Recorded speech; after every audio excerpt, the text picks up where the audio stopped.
মধুর মধুর ভাগবত কথার আস্বাদনের প্রারম্ভ ভাগে সর্বপ্রথমে আমার পরমারাধ্য পতিত পাবন শ্রী গুরুদেব গৌড়ীয় বৈষ্ণব গগনের উজ্জ্বল জ্যোতিষ্ক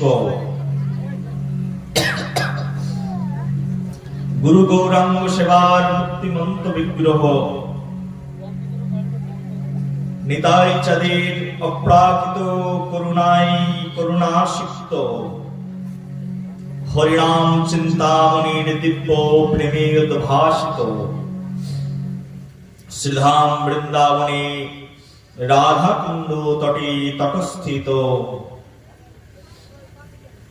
শ্রী শ্রী 108 প্রাণকৃষ্ণ দাস বাবাজি মহারাজের আতুল চরণে সশ্রুত কোটি দণ্ডবাদ প্রণতিপাত নিবেদন পূর্বক আপনারা এখানে যারা কৃষ্ণ কথামৃত ভাগবত রসসুধামৃত তত্ত্ব সিঞ্চন আস্বাদন নিমিত্তে এখানে এসে উপবেশন করেছেন জগৎ পিতার অংশ সম্ভূত পিতৃমণ্ডলীগণ, জগৎ মাতার অংশ সম্ভূতা মাতৃমণ্ডলীগণ, সকলকার আতুল চরণে সশ্রদ্ধ কোটি দণ্ডবাদ প্রণতিপাত পূর্বক শ্রী শ্রী প্রভু রামচন্দ্রের আবির্ভাব তিথিতে প্রভু রামচন্দ্র লক্ষণ সীতা মাতার চরণ বন্দনা পূর্বক আজকের ভাগবত কথার শুভ শুভ সূচনা। সবাই মিলে একবার উলুধ্বনি হরিধ্বনি করে জয়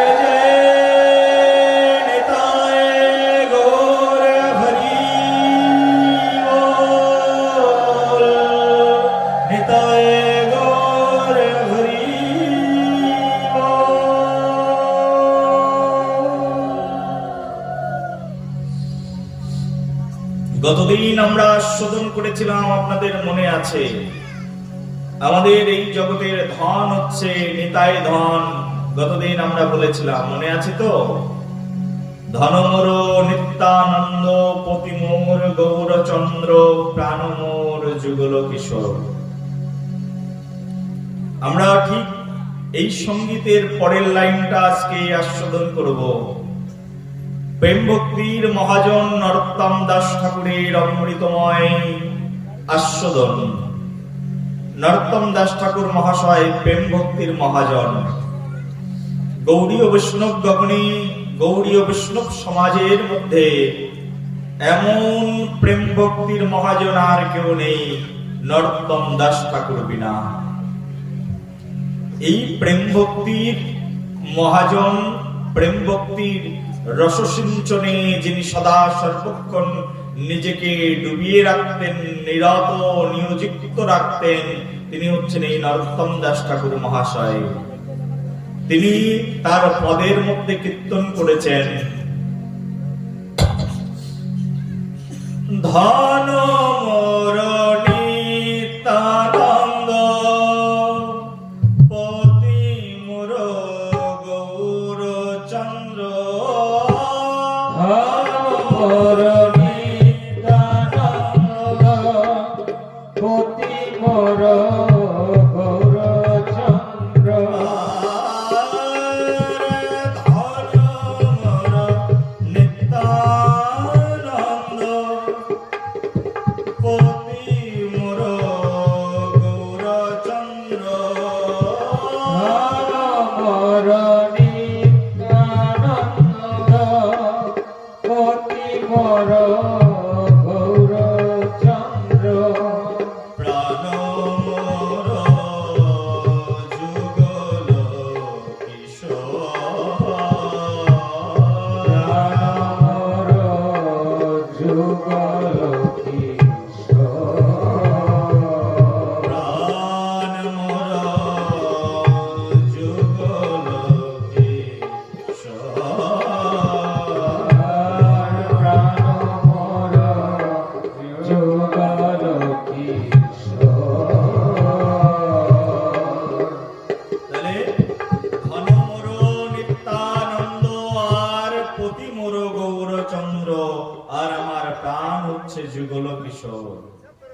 কালকে আমরা খুব করে আস্বাদন করেছি এই তত্ত্বের উপরে। বাবা, যার এই জগতে নিতাই ধন নেই, সে যতই ধনী হোক না কেন, সে নির্ধন বটে। যার এই জগতে গৌর স্বামী নেই, গৌর পতি নেই, তার সবই আছে কিন্তু কোনো গতি নেই। যার গৌর পতি নেই, তার গতি থাকবেই বা কি করে? বলো রাধে রাধে। সবাই বলো। মনে নেই? বলেছিলাম রাধে রাধে বললে একেবারে উচ্চ স্বরে বলতে হবে। বলো রাধে রাধে। আমি যে বলবো, আমার জোরটা হচ্ছে এখানে। যখন তোমরা রাধে রাধে বলবে, তখন রাধারানী আমাকে বলে দেবেন কি বলতে হবে না বলতে হবে। প্রেম ছে বলো, আরো জোরে, দুহাত তুলে।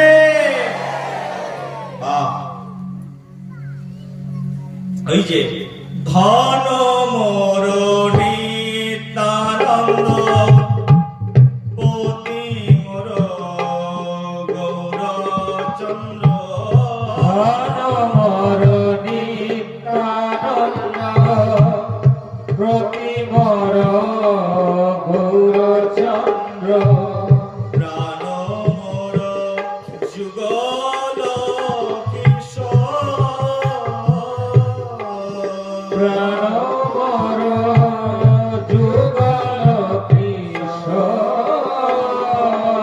প্রাণ মোর যুগল কিশোর। প্রাণ মোর যুগল কিশোর। অদ্বৈত আচার্য বল গদাধর মোর কুল।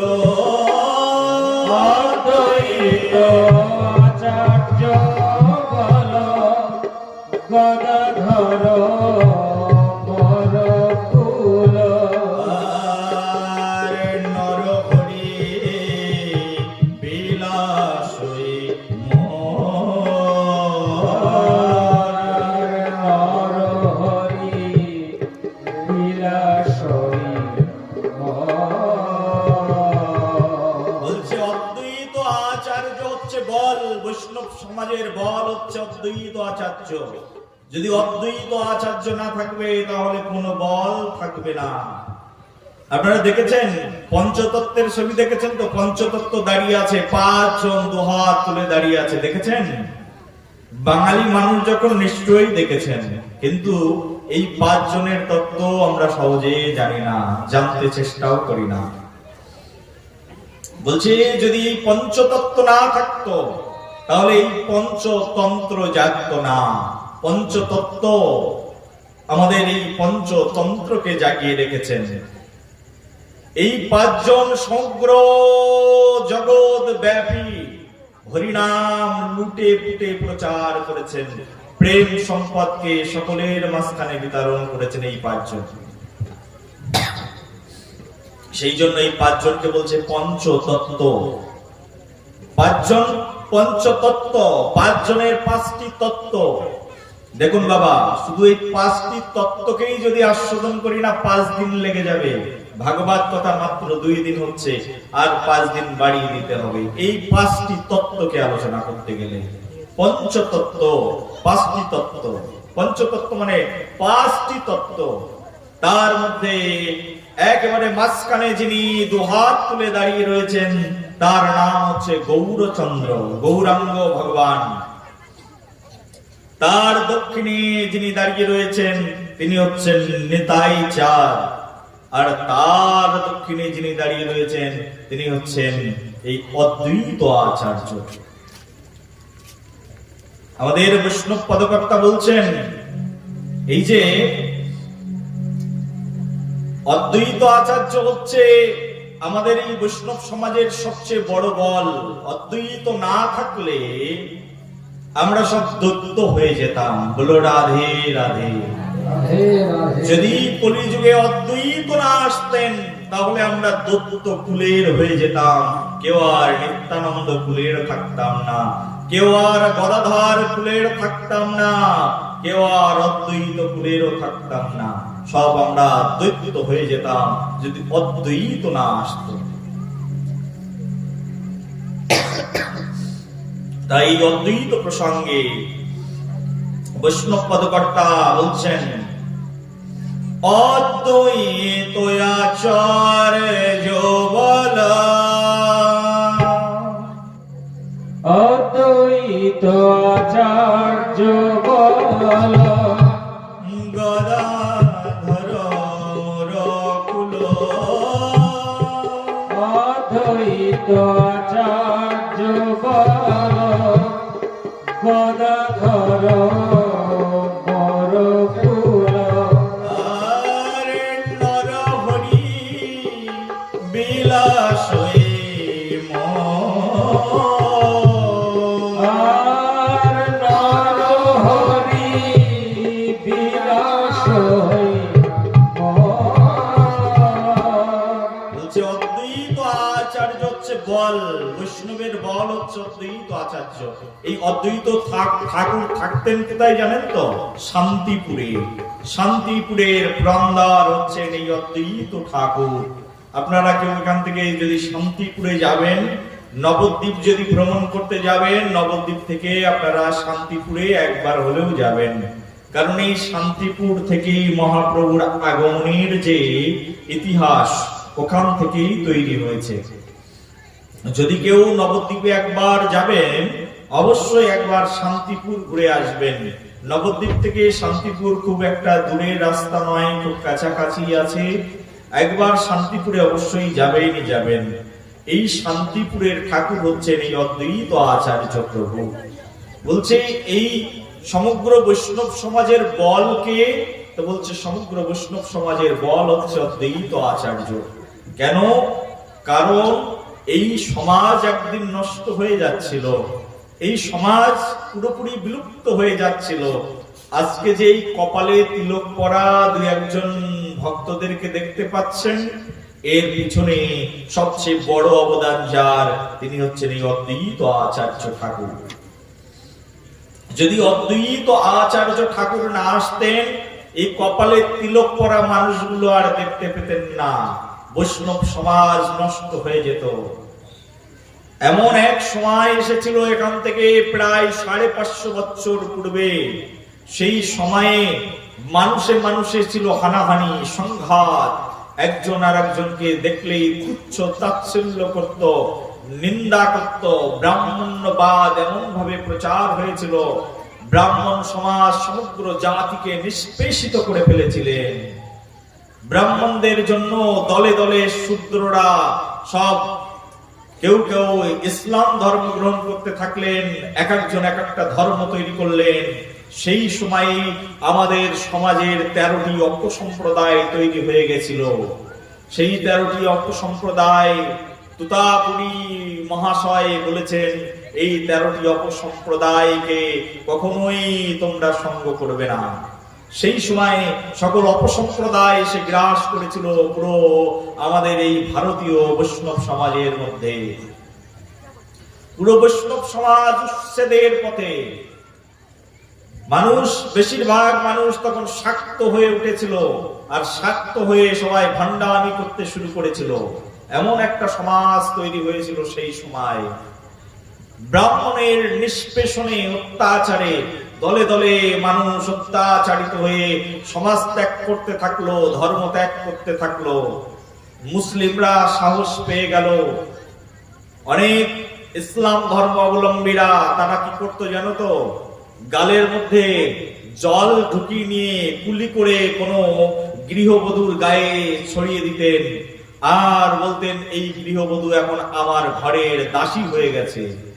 স্ত্রী নয় কিন্তু দাসী, তাকে আমার ঘরে এসে কাজ করতে হবে। হিন্দু পণ্ডিত ব্রাহ্মণদের কাছে যাওয়া হতো বিচার চাইতে, সত্যি সত্যি কি আমার স্ত্রী অমুকের অমুক মুসলিম বাড়ির দাসী হয়ে গেল? তখন ব্রাহ্মণরা বিধান দিতেন, যদি তোমার স্ত্রীকে আগুনের মধ্যে ফেলে দেওয়া হবে, যদি সে বেঁচে থাকে তাহলে তোমার স্ত্রী সতী, আর সতী নারী হলে তুমি ঘর করবে, আর অসতী হলে সে পুড়ে মরে যাবে। এই ভয়ে অনেক স্ত্রীরা নিজের দেহ রক্ষার জন্য পালিয়ে সেই মুসলিমের সঙ্গে চলে যেতেন। এইভাবে সমগ্র সমাজে ইসলাম ধর্মের প্রচার হয়েছে। ইতিহাস বলছে, ইতিহাস জানে, এ শুধু আমার স্পিরিচুয়াল হিস্ট্রি নয়, এটা সমগ্র ইতিহাস তাই বলছে, ভারতীয় ইতিহাসও তাই বলছে। চৈতন্য চরিতামৃত তৎকালীন সময়ের গৌড়ীয় বৈষ্ণব সমাজের সবচেয়ে বড় ইতিহাস, এর চেয়ে বড় ইতিহাস আর কিছু নেই। চৈতন্য ভাগবত তৎকালীন সময়ের সবচেয়ে বড় ইতিহাস।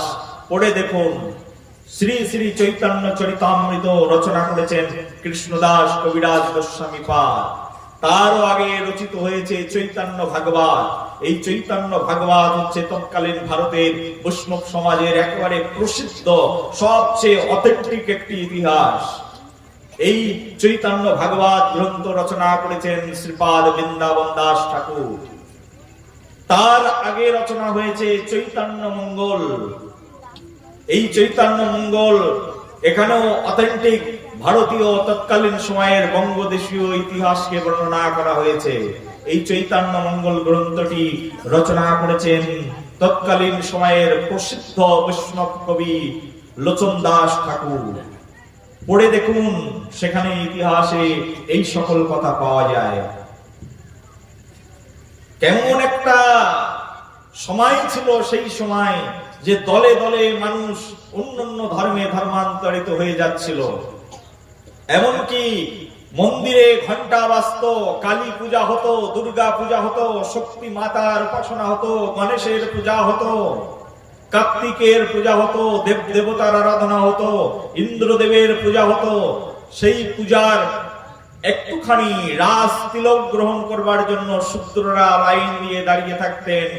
আর শূদ্রদেরকে সেখান থেকে, শূদ্ররা যদি মন্দিরের মধ্যে প্রবেশ করতেন, তাদেরকে ঘাড় ধাক্কা দিয়ে বের করে দেওয়া হতো।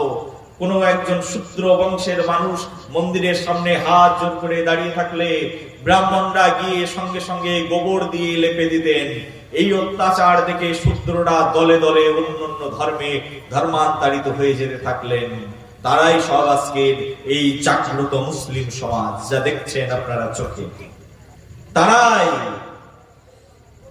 সেই সময় অদ্বৈত আচার্য প্রভু, তিনি এই শান্তিপুরেই থাকতেন। শান্তিপুরে তিনি একটা চতুষ্পাটি খুলেছিলেন, একটা টোল খুলেছিলেন। সেই টোলের মধ্যে সবাই এসে পড়তেন। অদ্বৈত ঠাকুর ব্রাহ্মণ ছেলেদেরকে শেখাতেন, শূদ্র ছেলেদেরকে শেখাতেন। সবাই তার কাছে এসে বসে সেই চতুষ্পাটিতে শিক্ষা গ্রহণ করতেন। এমনকি মুসলিম ঘরে জন্মগ্রহণ করা ছেলে পর্যন্ত অদ্বৈত আচার্য ঠাকুরের টোলের মধ্যে বসে লেখাপড়া করতেন। সমগ্র সমাজ এই অদ্বৈত ঠাকুরকে সবাই মিলে বিদ্রুপ করতে থাকলেন। তোমার এত বড় সাহস, তুমি ব্রাহ্মণ হয়ে একজন মুসলিমকে বসে বসে গীতা ভাগবত শেখাও, তোমার এত বড় সাহস, তোমার সাহস তো মন্দ নয়। অদ্বৈত ঠাকুর কাউকে পরোয়া করেননি। তিনি বলেছিলেন, এই শিক্ষা সবার জন্য। এই কলিযুগের যে শিক্ষা, কলিযুগের যে আচরণ, এটা শূদ্র, এটা ব্রাহ্মণ, এটা ক্ষত্রিয়, বৈশ্য সকলেই আচরণ করতে পারে।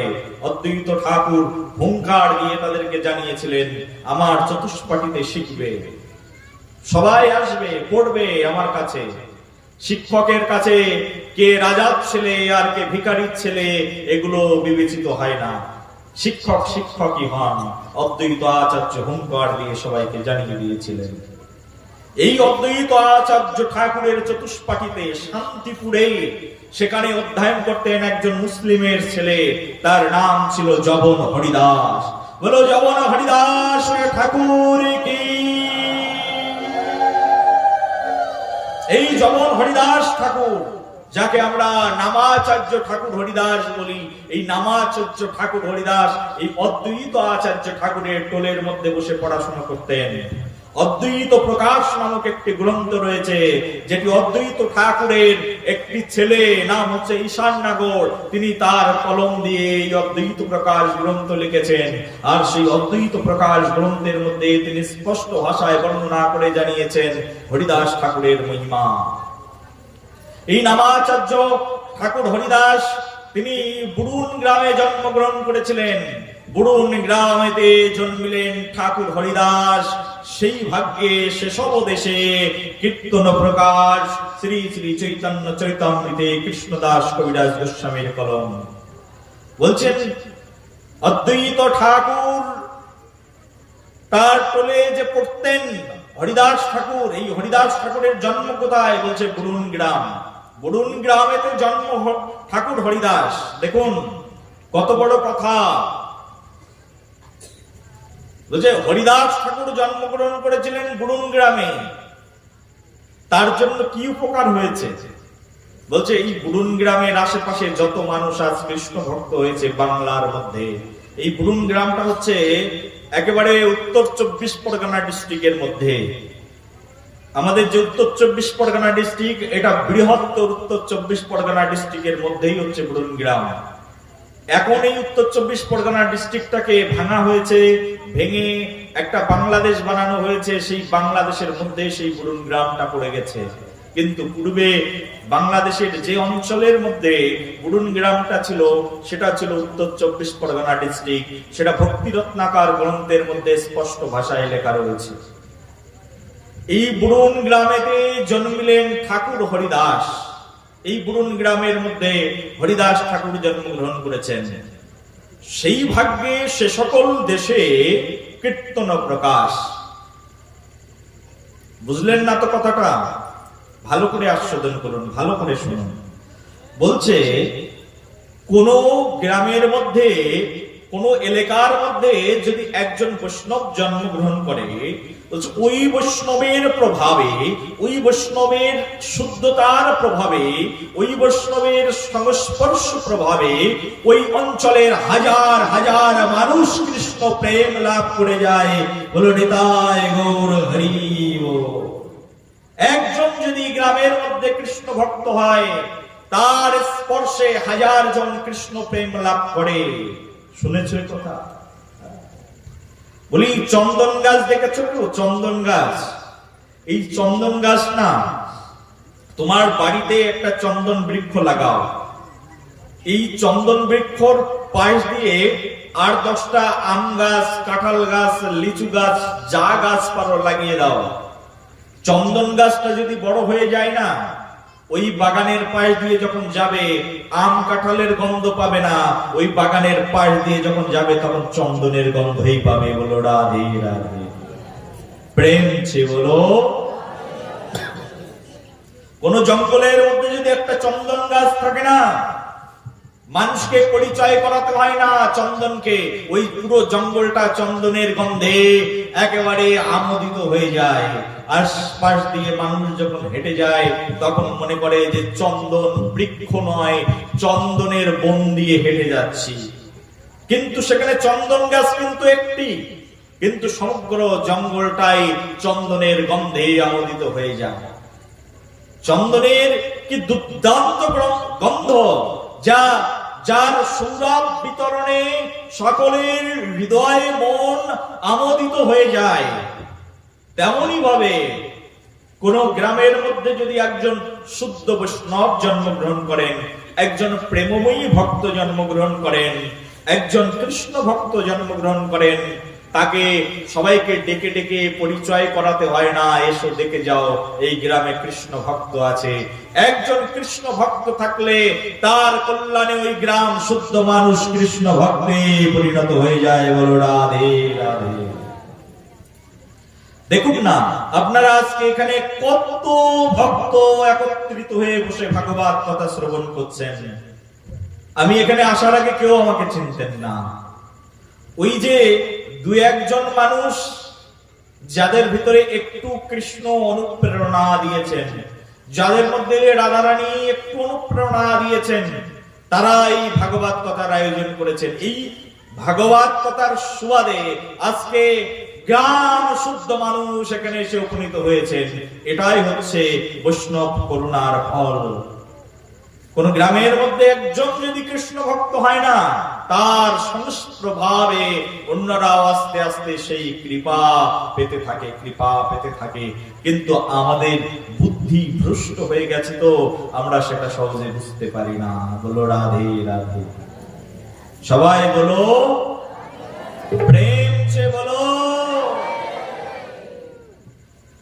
এই নামাচার্য ঠাকুর হরিদাস শিখতেন, মুসলিম ঘরে জন্মগ্রহণ করেছিলেন এই ঠাকুর হরিদাস।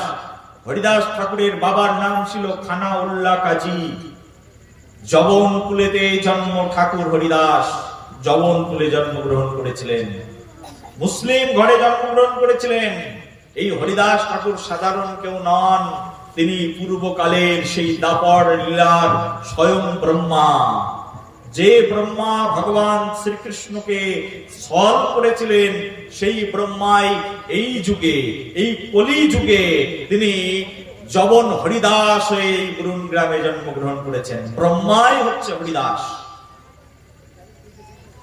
এই হরিদাস ঠাকুর মুসলিম ঘরে জন্মগ্রহণ করেছিলেন। পিতার নাম কি বললাম? খানা। চৈতন্য চরিতামৃতের মধ্যে বলছে, জাতি কুল নিরাত্মক বুঝাবার পরে ঠাকুর হরিদাস জন্ম নিলেন জবনের ঘরে। এই জগতের জাতি কুল সবকিছু নিরার্থক, এটা বোঝানোর জন্যই ঠাকুর হরিদাস জবন বংশে জন্মগ্রহণ করেছিলেন। আজকে সারা বিশ্বের মুসলিমরা পর্যন্ত কৃষ্ণ ভক্ত হয়ে যাচ্ছে। এই হরিদাস ঠাকুর প্রথমে হয়ে দেখিয়েছিলেন যে আমি মুসলিম ঘরে জন্মগ্রহণ করেও আমি একজন কৃষ্ণ ভক্ত। এই হরিদাস ঠাকুর ছোটবেলায় যখন জন্মগ্রহণ করেছিলেন, অল্প বয়সেই তার পিতা মাতার বিয়োগ হয়ে যায়।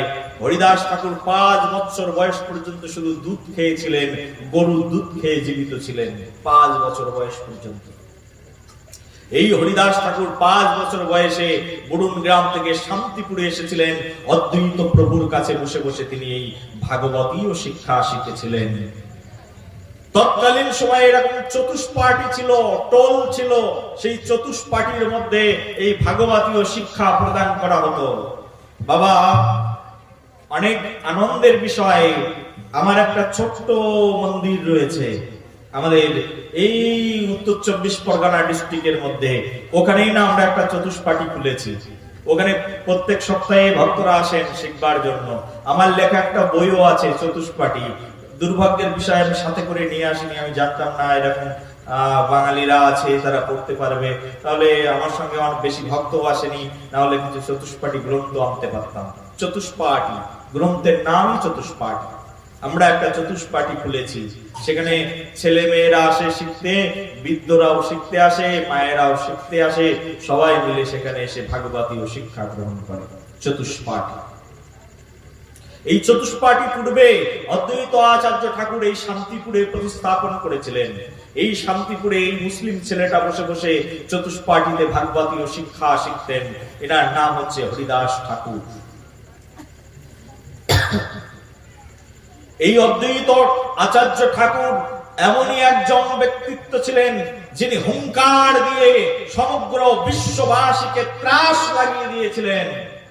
বলেছিলেন যে গৌরাঙ্গকে করাইব সবার নয়ন গোচর, তবেই সে অদ্বৈত নাম আমি কৃষ্ণের কিঙ্কর। এই অদ্বৈত ঠাকুর প্রতিজ্ঞা করলেন একদিন, বললেন এই বৈষ্ণব সম্প্রদায়ের অবক্ষয় আমি আর দেখতে পাচ্ছি না। অদ্বৈত ঠাকুর শান্তিপুরে বাবলার ঘাটে থাকতেন। এই শান্তিপুরের পাশ দিয়ে সুরধ্বনি গঙ্গা বয়ে চলে গেছেন। অদ্বৈত ঠাকুর একটি ভগবান একটা শালগ্রামকে নিয়ে কিছু তুলসী পাতা চয়ন করে প্রতিদিন গঙ্গার জল দিয়ে প্রতিদিন পুজো করতেন আর বলতেন, হে ভগবান, হে কৃষ্ণ, তুমি কথা দিয়েছিলে ভগবদ গীতার মধ্যে। ভগবান শ্রীকৃষ্ণ কথা দিয়েছেন ভগবদ গীতার মধ্যে। কবে? বলছে ভগবান শ্রীকৃষ্ণ কথা দিয়েছেন অর্জুনকে গীতা শুনিয়েছিলেন কৃষ্ণ এখান থেকে 5500 বছর পূর্বে। এই অর্জুন কে ভগবান শ্রীকৃষ্ণ বলছেন, অর্জুন তোমাকে একটা প্রতিজ্ঞা করে সত্যি কথা বলি শোনো। সবই তো সত্যি কথা প্রভু, আবার নতুন করে কি প্রতিজ্ঞা করে বলতে চাও? এই প্রতিজ্ঞা হচ্ছে আমার এই, শোনো আমি তোমাকে বলছি, আমার অবতারণের কথা বলছি, শোনো। অর্জুনকে বলছেন ভগবান শ্রীকৃষ্ণ। কবে বলেছিলেন? কুরুক্ষেত্রের মাটিতে দাঁড়িয়ে কৃষ্ণ অর্জুনকে বলছেন, শোনো আমি এই সত্য কথা তোমার আমার জন্মের 12,36,00,000 বৎসর পূর্বে সূর্যদেবকে শুনিয়েছিলাম। সূর্যদেব মনুকে শুনিয়েছিলেন, মনু ইক্ষ্বাকুকে শুনিয়েছিলেন। এই পরম সত্য কথা আমি তোমাকে আবার পুনরায় শ্রবণ করাচ্ছি। শ্রবণ করো, সেই কথা শোনাচ্ছি তোমাকে। কি কথা প্রভু? সেই কথা হচ্ছে এই, যা বহু পূর্বে আমি বেদে বর্ণনা করেছি, সেই বেদকে তুলে নিয়ে এসে তোমাকে শোনাচ্ছি। শ্রবণ করো। সেই কথা হচ্ছে এই, পরিত্রাণায় সাধুনাম বিনাশায় চ দুষ্কৃতম ধর্ম সংস্থাপনার্থায় সম্ভবামি যুগে যুগে। আমি প্রত্যেক যুগে যুগে ধর্ম সংস্থাপন করবার জন্য আসি। আমার আসার প্রধান 3টি কারণ। পরিত্রাণায় সাধুনাম, সাধুদেরকে রক্ষা করা। পরিত্রাণায় সাধুনাম বিনাশায় চ দুষ্কৃতম, দুষ্কৃতিকারীদের বিনাশ করা। ভালো করে মনে করে রাখুন, পরিত্রাণায় সাধুনাম বিনাশায় চ দুষ্কৃতম বলছে ধর্ম সংস্থাপনার্থায় সম্ভবামি যুগে যুগে। আর ধর্ম সংস্থাপন করবার জন্য আমি পৃথিবীতে আসি। এই 3টি কারণ আমার এই পৃথিবীতে আসার।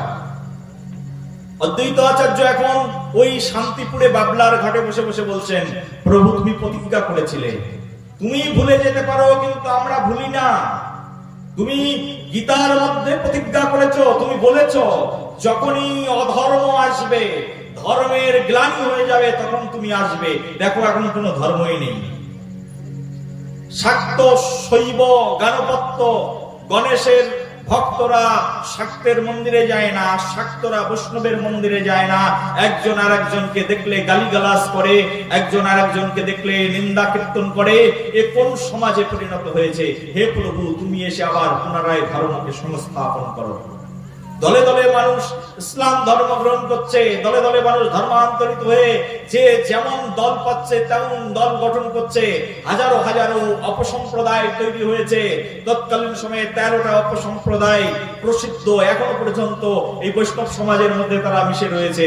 তাদের মধ্যে প্রথমটি হচ্ছে আউল, বাউল, নেড়া, নেড়ি, কর্তা, ভাজা, সাই, দরবেশ, স্মার্ত, জাত গোসাই, সখী, ভেকি, অতি বাড়ি, চূড়াধারী, গৌরাঙ্গ নাগরী।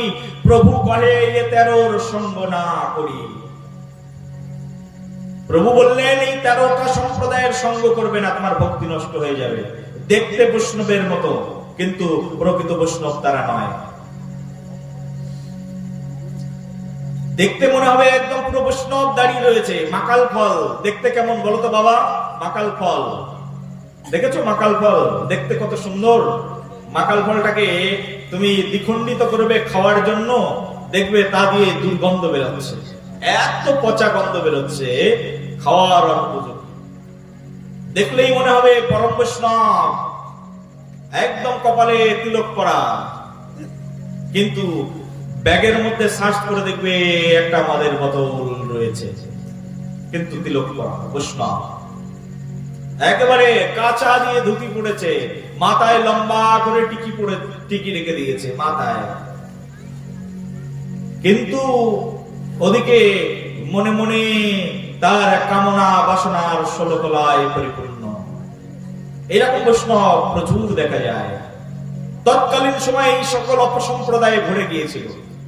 এমনও বৈষ্ণব দেখতে পাবে একেবারে হাতে শাখা পরে, সিঁদুর পরে, ছেলে মানুষ মেয়ে সেজে ঘুরে বেড়াচ্ছে। তো এই ধরনের অনেক অপসম্প্রদায় তখনও ছিল, এখনো আমাদের সমাজের মধ্যে বিদ্যমান রয়েছে। দেখো, তাই বলে এরকম নয় যে আমাদের পুরো বৈষ্ণব সম্প্রদায় নষ্ট হয়ে গেছে। কেউ যদি মনে করো শুধু আলোটাই নেব, অন্ধকারটা নেব না, তাহলে তোমার আলোর ভাগটা নেওয়া কোনোদিনের জন্য হবে না। ভালোটাও যেমন এই সমাজ থেকে নিতে হয়, খারাপটাও তেমন এই সমাজ থেকে গ্রহণ করতে হয়। ভালো মন্দ দুটো নিয়েই সংসার।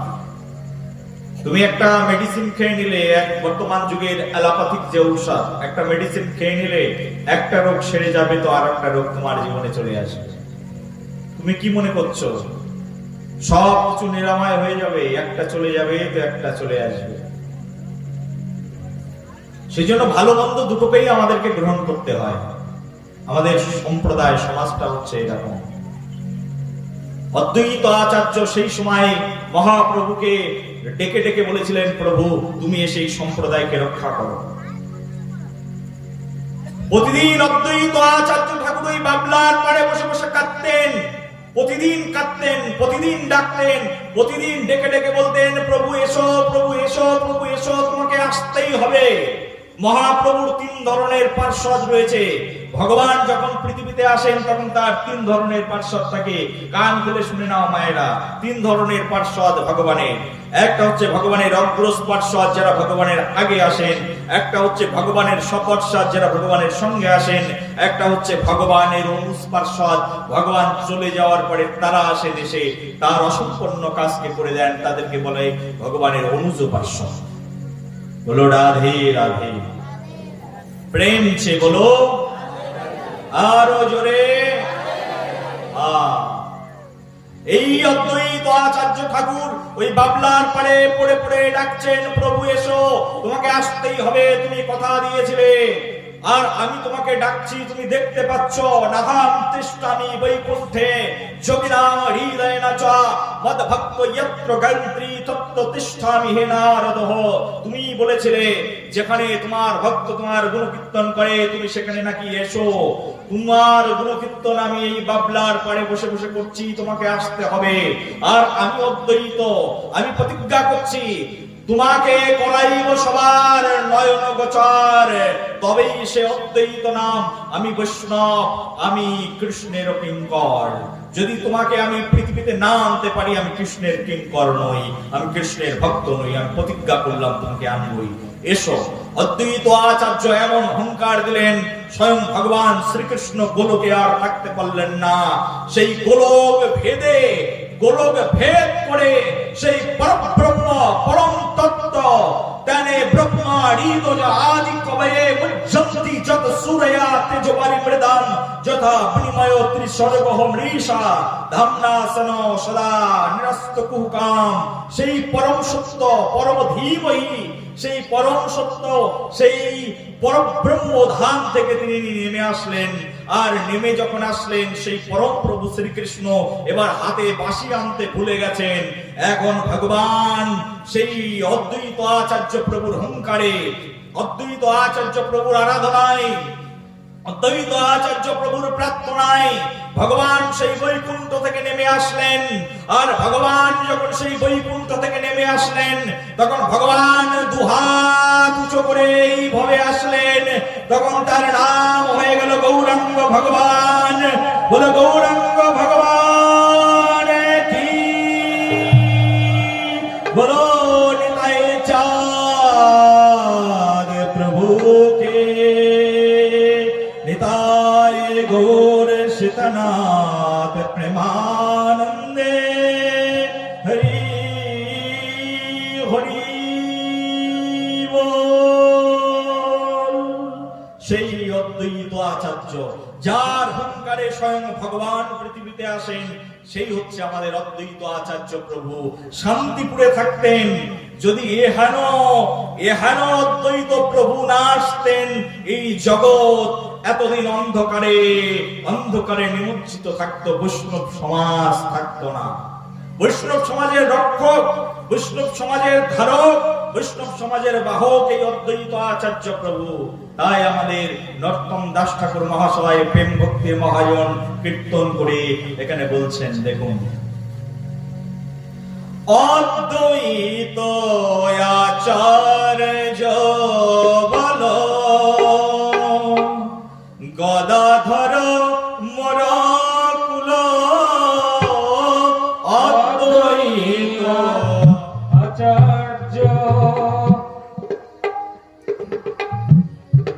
অদ্বৈত আচার্য বলো গদাধর মোর কুল, অদ্বৈত আচার্য বলো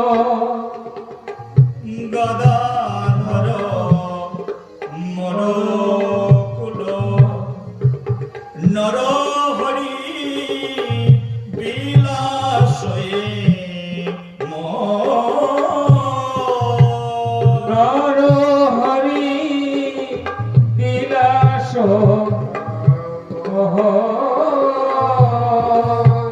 নরহরি বিলাসে নরহরি বিলাস এই যে অদ্বৈত আচার্য বলো গদাধর মোর কুল নরহরি বিলাসৈম। এই অদ্বৈত আচার্য প্রভু হচ্ছে আমাদের বৈষ্ণব সমাজের বল। বলো বাবা, আমাদের বল কে বৈষ্ণব সমাজের? বলো এই অদ্বৈত প্রভু। জানতে না প্রথম জানলে এই অদ্বৈত প্রভুকে যদি কেউ এই জীব না জানে তাহলে তার জানার কিছুই হয় না। বৈষ্ণব সমাজের বল, তিনি বৈষ্ণব সমাজকে একত্রিত করে রেখেছেন, বৈষ্ণব সমাজকে ধরে রেখেছেন এই অদ্বৈত আচার্য প্রভু। এখনো পর্যন্ত যেখানে যেখানে বৈষ্ণব সম্প্রদায়ের মধ্যে নিপীড়ন হয়, যেখানে যেখানে বৈষ্ণব সমাজের মধ্যে সংঘাত হয়, সেখানে অদ্বৈত আচার্য প্রভু গিয়ে হুঙ্কার করেন, সাধুর বেশের মধ্যে গিয়ে হুঙ্কার করেন, জানিয়ে দেন যে তোমরা করো না, এটা অন্যায়।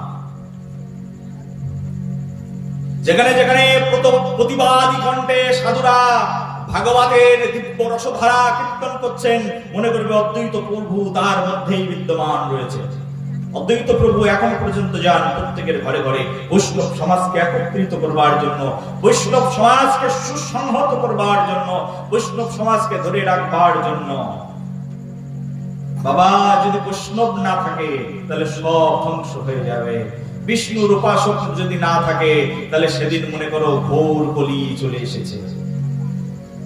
স্বয়ং ভগবানের উপাসক যদি না থাকে ঘোর কলি নেমে আসবে সেদিন পৃথিবীতে। ওই যে কল্কি পুরাণের মধ্যে বর্ণনা করা আছে কলির দশা কি হবে। দেখো কলির দশা অত্যন্ত ভয়াবহ বাবা, কলির দশা অত্যন্ত ভয়াবহ। এখনই দেখো মানুষের সম্প্রীতি নেই, একজন আরেকজনের সঙ্গে কুকুর ভূষণ্ডির মতো কথাবার্তা বলছে, একজন আরেকজনকে সহ্য করতে পারে না। পাশের বাড়ির একজন মানুষ উন্নতি করছে, কোনো কারণ নেই আরেকজন মানুষ এমনিতেই তার পিছনে হিংসা শুরু করে দিয়েছে। একজন সাধু ভালো উন্নতি করছে, আরেকজন সাধু তার পিছনে বসে বসে নিন্দা কীর্তন করছে। কি অশ্লীল সমাজের মধ্যে চলে এসেছে। এখন তো সাধুরাই সাধুদেরকে অপযশ কীর্তন করছে। তো সাধুদের মধ্যে যদি এটা হয়, সাধারণ মানুষের মধ্যে কি হবে? একজন ভাগবত বক্তা এসে পাঠ করে চলে গেল, পরে আর একজন ভাগবত বক্তা এসে বলছে উনি জানতেনই না কিছু, আমি যা জানি। আহা, এ তো আমার বৈষ্ণব সম্প্রদায় নয়, এ আমার বৈষ্ণব সমাজ নয়। সাধুর কাজ কি? সুজনে সুযশ গায় কুযশ ঢাকিয়া, কুজনে কুরাগ করে সুরব নাশিয়া। যিনি এই জগতে সাধু মানুষ হবেন, এই যে তোমরা যারা বসে আছো না, এদের মধ্যে যারা সাধু মানুষ আছে না, যাদের মনের মধ্যে সাধুত্ব ভাব আছে, তারা কিন্তু কখনো মানুষের দুর্নাম কীর্তন করবে না। যার ভিতরে সাধুবোধ জেগে যায়, সে একজন আর একজনকে প্রশংসা করে। একজন মানুষের মধ্যে অনেক গুণ থাকে, ভালো গুণও থাকে, খারাপ গুণও থাকে। যদি তুমি আর কোনো খারাপ গুণ না থাকবে, তুমি কলিযুগেই জন্মাতে না। কলিযুগে জন্মেছো মানে তোমার 1 ভাগ ভালো গুণ আছে আর 3 ভাগ তোমার খারাপ গুণ আছে। বলো রাধে রাধে। বলি বাবা, তুমি যে ভাগবত বেদির পরে বসে বসে পাঠ করছো, তোমারও কি সেম অ্যাক্টিভিটিস? হ্যাঁ বাবা, আমারও সেম অ্যাক্টিভিটিস। আমার 3 ভাগ খারাপ গুণ আছে আর 1 ভাগ ভালো গুণ আছে। কলিযুগে যারাই জন্মগ্রহণ করেছে প্রত্যেকের 3 ভাগ খারাপ গুণ আছে আর 1 ভাগ ভালো গুণ আছে। এটা কলির প্রারম্ভ কাল থেকে ছিল, কলিযুগ যখন থেকে শুরু হয়েছে তখন থেকে শুরু হয়েছে।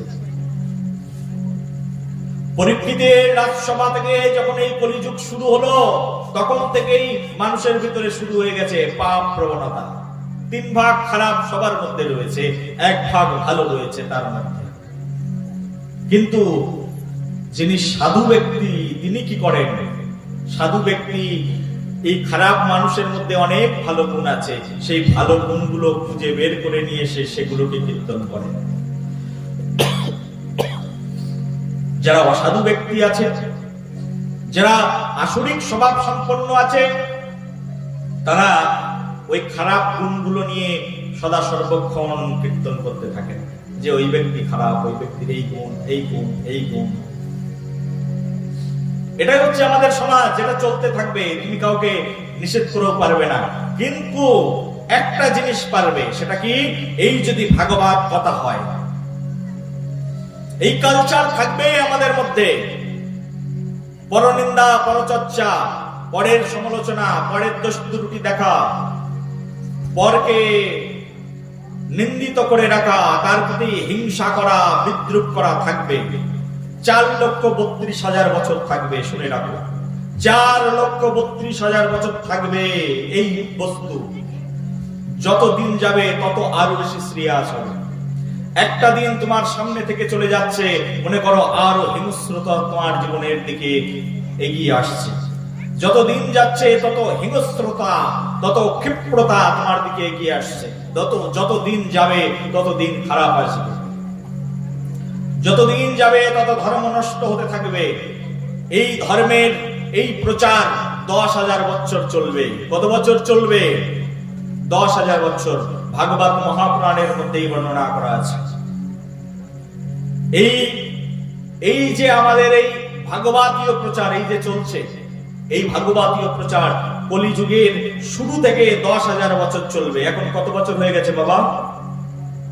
5,500 বছর হয়ে গেল, আর 4,500 বছর পাবে এই প্রচার, এই কৃষ্ণ নাম, এই ভাগবত কথা। বেশি দিন পাবে না, আর অল্প কিছুদিন পাবে। এখনো 4,500 বছর পাবে। 4,500 বছর পরে এই রকম, এই যে তোমাদের কি গ্রাম নাম, এই গ্রামের মধ্যে এই যে ভাগবত কথা কীর্তন হচ্ছে, এরকম ভাগবত কথা কীর্তন হবে না। তখন এই রকম স্টেজ তৈরি হবে, আর এখানে অশ্লীল উলঙ্গ নৃত্য হবে, সবাই তাই দেখবার জন্য আসবে। এখনো হয়, কিন্তু এখন অশ্লীলতা কম আছে, ভবিষ্যতে অশ্লীলতা বাড়বে। কল্কি পুরাণের মধ্যেই বর্ণনা করা আছে কলির কি দুরবস্থা আসতে চলেছে, কি খারাপ অবস্থা আসছে। এখনই টেম্পারেচার এতটাই বেড়ে গেছে, সূর্যের তাপমাত্রা, অতি বেগুনি রশ্মি এত পরিমাণ আমাদেরকে প্রত্যেকটি মুহূর্তে মুহূর্তে ক্ষতির দ্বার প্রান্তে নিয়ে যাচ্ছে। আমরা নিজেরাই বুঝতে পারছি না। সায়েন্স জানি না তো, পড়াশোনা করি না তো, বিজ্ঞান নিয়ে অত ঘাটাঘাটি রিসার্চ করি না, জানি না কি হচ্ছে না হচ্ছে। উষ্ণতা আমাদের এত পরিমাণে বাড়ছে, বরফ গলিত হবে, বরফ গলিত হয়ে সমগ্র পৃথিবী ভাসতে থাকবে, আবার জলমগ্ন হবে। খণ্ড প্রলয়, বহু বহু বহু বহু খণ্ড প্রলয় হবে পৃথিবীর মধ্যে। বহু মাত্রায় ভূমিকম্প হতে থাকবে, বিভিন্ন রোগ ব্যাধি এসে আমাদেরকে গ্রাস করবে। কিছুদিন আগে তারই প্রতিক্রিয়া দেখেছো তোমরা, করোনা ভাইরাস। কতটা আতঙ্কের মধ্যে ছিল মানুষ। আরো আসবে, দেরি করো, বেশি দিন নেই। আরো 30 সালের মধ্যে আরো দেখতে পাবে এইরকম আতঙ্ক। 50 সালে আরো দেখবে, 100 সাল বেঁচে যাবে ছোট ছোট বাচ্চারা, 100 সালে আরো দেখবে। মনে করে রাখবে আমার এই ভাগবত প্রবচনের কথা, ওই ভাগবত বক্তা বলেছিলেন। কল্কি পুরাণের মধ্যে ডাইরেক্ট বর্ণনা করা আছে, পড়ে তো দেখো। ব্যাসদেবের লেখনী একবার আস্বাদন করে তো দেখো, কি লেখা আছে শাস্ত্রের মধ্যে। সত্যম পরমং ধীমহি, এই হচ্ছে সত্য বস্তু, শাস্ত্র। এই প্রসঙ্গে আমাদের আচার্য পাদ কীর্তন করেছেন, এই ভাগবত শাস্ত্র অধ্যয়ন করবার জন্য বলেছেন ভাগবত পড়ো। ভাগবত পড়লেই বুঝতে পারবে কি রয়েছে আমাদের শাস্ত্রের মধ্যে। এই যে সুন্দর আজকে কৃষ্ণ কথা হচ্ছে, ভাগবত কথা হচ্ছে, সব মায়েরা এক মন দিয়ে শুনছে, বাবারা এক মন দিয়ে ভাগবত কথা শুনছে। ভবিষ্যতে এটা পাওয়া যাবে না, মানুষ শুনবে না, ভাগবতের আয়োজন হবে না। এমনিতেই এখন দেখবে কোথাও ভাগবত কথার আয়োজন হতে গেলে কত রকমের প্রতিবন্ধকতা, হাজার রকমের বাধা। শুদ্ধ ভাগবত কথা কীর্তনকারী পাবে না। এমনিতেই এখন তো কত রকমের ব্যবসায়ী কীর্তনিয়ারা উঠে গেছে। ভবিষ্যতে আরো সাধুরা ব্যবসার জন্য তারা ড্রেস পরিবর্তন করে ফেলবে। আগে প্যান্ট শার্ট পরতাম, তাতে আমার রোজগার কম হতো, এখন ধুতি পরবো কারণ এতে রোজগার বেশি হয়। বলো রাধে রাধে, প্রেম সে বলো, শুনতে খারাপ লাগে, বলো রাধে রাধে।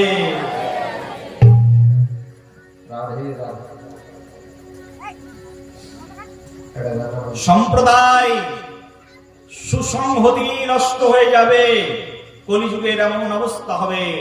আর সেই কলিযুগকে, আমাদের এই কলিযুগকে বাঁচানোর জন্য অদ্বৈত আচার্য প্রভু প্রত্যেক বৈষ্ণবের মধ্যে এসে তিনি বল সঞ্চরিত করবেন। আর এই জন্যই আমাদের এই আচার্যপাদ কীর্তন করে বলেছেন, সবাই মিলে বলো অদ্বৈত আচার্য বলো,